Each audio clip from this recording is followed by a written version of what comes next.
Fala galera, tudo bom?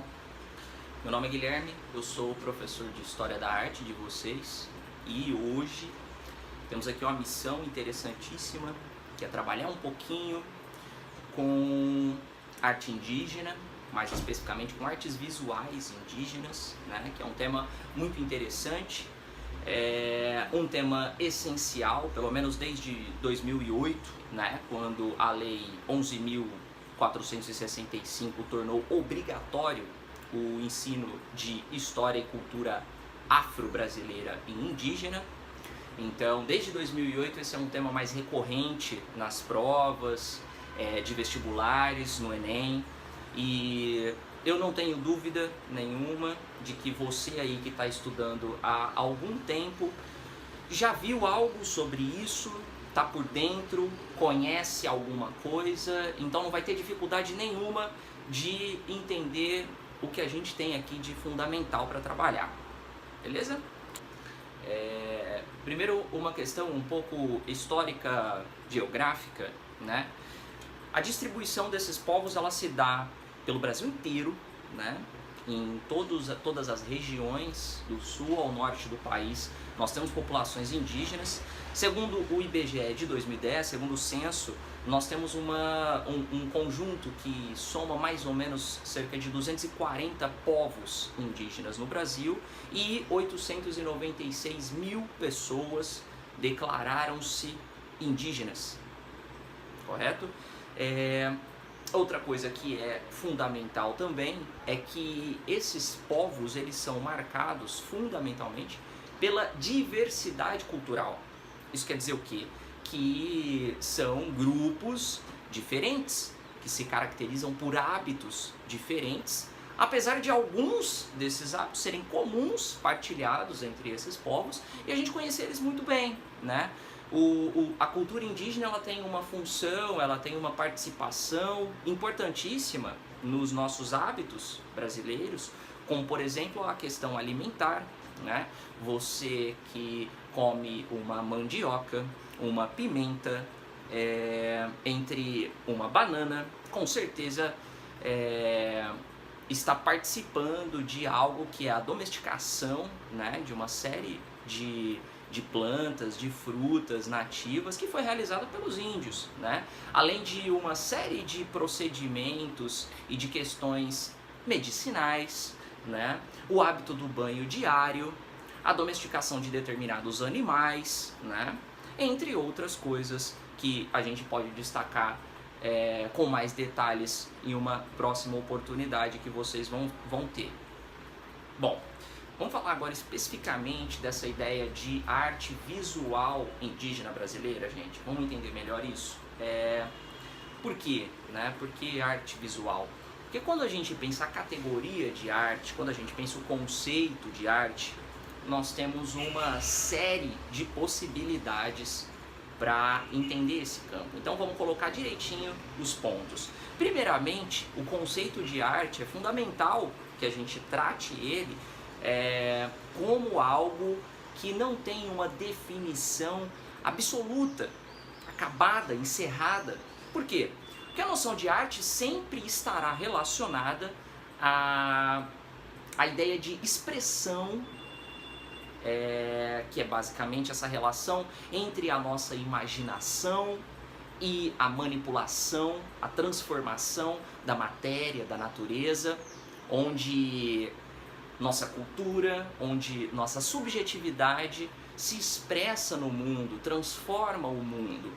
E obviamente vocês que estão estudando há tanto tempo para o vestibular e já viram, já se depararam com essa ideia, a multiplicidade cultural que existe no mundo está diretamente relacionada com a multiplicidade de formas artísticas.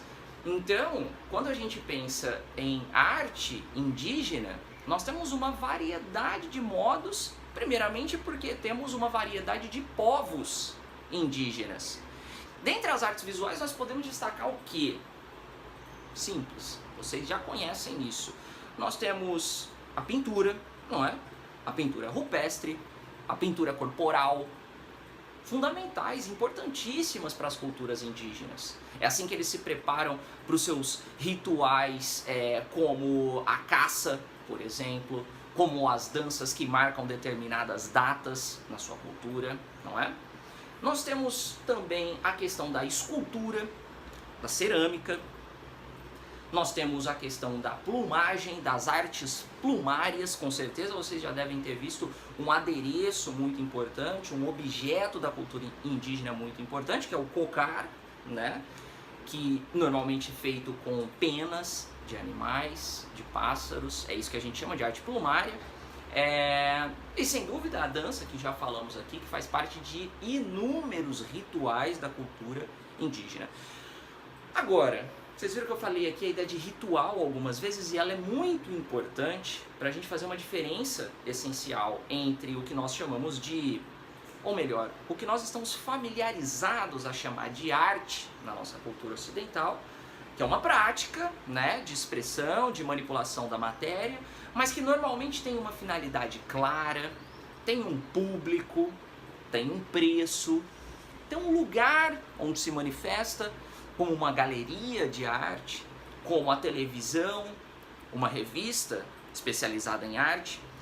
E no caso das culturas indígenas, todos esses pontos que eu apresentei aqui, eles não se relacionam. A arte indígena, ela está um pouco à parte desse campo que a gente poderia considerar como um mercado, né? E eu estou dizendo isso para afirmar o que, gente? Para vincular na realidade a ideia de arte, a ideia de ritual. E deixar claro para vocês que a maioria das práticas indígenas está diretamente relacionada com a arte. São práticas artísticas por si só, de modo que não haja uma diferença muito clara no mundo indígena e nas suas devidas práticas entre o que está sendo um processo artístico e o que não está sendo, né? Tudo é ritualizado de forma artística. Para tudo se tem uma dança, para tudo se tem um modus operandi de se organizar aquela situação, e nós podemos considerar basicamente como artístico, certo? Gente, outra manifestação importantíssima também é o que a gente chama de pintura rupestre, né? Que são inscrições, uma série de inscrições realizadas em rochas no interior de cavernas, muitas vezes relacionadas a grupos indígenas considerados pré-cabralinos, né? O que quer dizer isso? Que são anteriores à chegada dos portugueses, né? A chegada do Pedro Álvares Cabral aqui no Brasil, cuja data normalmente é classificada em 1500, né?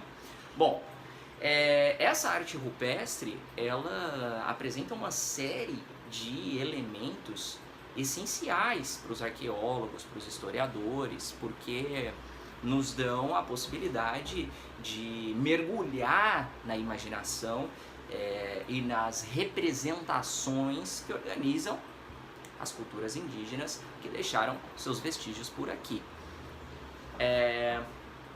Aqui no Brasil nós temos, por exemplo, a Serra da Capivara, lá no Piauí, cuja região territorial onde ela se inscreve é uma área protegida, né? É uma área considerada patrimônio. Por quê? Justamente por conta da série de pinturas rupestres que lá existem e que são fundamentais para a gente trabalhar melhor a formação do nosso país, né? E devem ser protegidas a todo custo. Bom, pessoal, nesse contexto da pintura rupestre que a gente está falando, uma arte visual indígena, nós temos aqui uma questão do Enem de 2017 que pode ajudar a gente a entender um pouco melhor assim, como pensar, como relacionar esse tipo de coisa, né? Vamos dar uma olhada aqui, ó, nessa imagem. Ela que abre a questão, né? Você vê uma inscrição com uma série de representações, né? Aparentemente algumas dessas imagens nos remetem a animais em movimento, e assim, a partir disso, a gente volta para as alternativas que a questão nos dá para tentar entender um pouco assim o que ela quer da gente, né? Vejam vocês, Diz a questão, a pintura rupestre acima, que é um patrimônio cultural brasileiro, expressa. Então a alternativa correta, como vocês sabem, ela vai expressar um sentido, um significado adequado para a sua interpretação dessa imagem. Interpretação é tudo, gente. Isso aqui é o que a gente precisa fazer. Interpretar a imagem, interpretar os enunciados e ver quais se associam melhor, né? Bom, alternativa A diz pra gente: o conflito entre os povos indígenas e os europeus durante o processo de colonização do Brasil.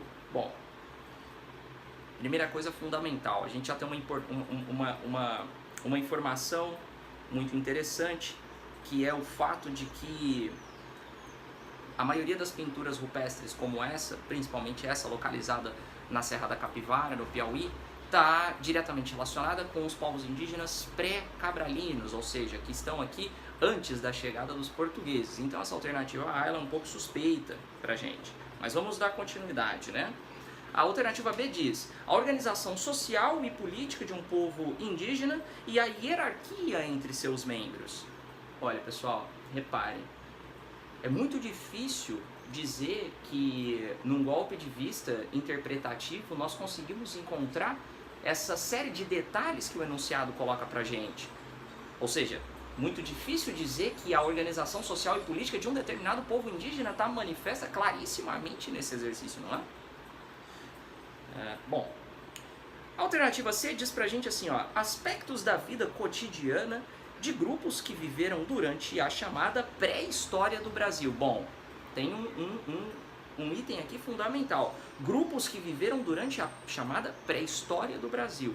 Essa parte do enunciado tá perfeita, né? Pintura rupestre, povos pré-cabralinos ou pré-históricos, e a outra parte diz aspectos da vida cotidiana. Bom, faz sentido, não faz? Aspectos da vida cotidiana, como a representação de animais, de grupos de animais. Bom, a alternativa D nos diz os rituais que envolvem sacrifícios de grandes dinossauros atualmente extintos. Pessoal, essa alternativa ela está completamente fora do sentido, né? Porque não tem dinossauros na história indígena. E a alternativa E coloca pra gente o que? A constante guerra entre diferentes grupos paleoíndios da América durante o período colonial. O problema dessa alternativa aqui, pessoal, fundamentalmente, é que ela coloca dois objetos que são absolutamente contraditórios, né? Os grupos paleoíndios, eles são os primeiros grupos nativos que se tem conhecimento nas Américas, né? E eles vão se situar num período histórico muito maior, muito mais distante de 1500, que é quando a gente sabe a data que marca a chegada dos europeus aqui no Brasil, né? Então esses grupos eles não se encontraram, correto? A alternativa D, E, portanto, está completamente enganada. Assim como o AD, que é bem difícil, a B e a A, portanto, a alternativa C é a que mais se encaixa na nossa ideia. Gente, tá legal, tá fácil, não tá? Tá tranquilo. Eu queria, para concluir aqui, destacar algumas coisinhas que são muito, muito, muito importantes. A primeira é, interessou-se pela temática das artes indígenas? Procure mais informações. Como vocês sabem, a gente destacou aqui o aspecto de multiplicidade, de variedade de culturas indígenas que existem no Brasil, já existiram, né, antes da chegada dos portugueses, mas que deixam um legado, uma herança muito importante no nosso país. Então, procure mais informações, estude as várias formas de manifestações artísticas que existem no mundo indígena e com certeza você vai estar muito bem preparado para o vestibular. Além disso, é um tipo de estudo que permite com que você realize comparações entre o nosso mundo contemporâneo, o nosso presente, a nossa realidade e outras manifestações, outras formas de se relacionar com a arte que constituem o mundo indígena, né? E isso tudo, sem dúvida nenhuma, vai fazer você ter um pouco mais de sentido, de compreensão de acontecimentos importantíssimos do nosso momento, como, por exemplo, na década de 60, a patrimonialização, né? Ou seja, a transformação de uma determinada região, que é a região do Xingu, em patrimônio nacional, visando o quê? Visando proteger culturas e povos indígenas que lá se encontram. Compreendem? Bom, então o que eu tinha para trazer é isso. Espero que esteja ficado beleza e até o próximo vídeo. Falou?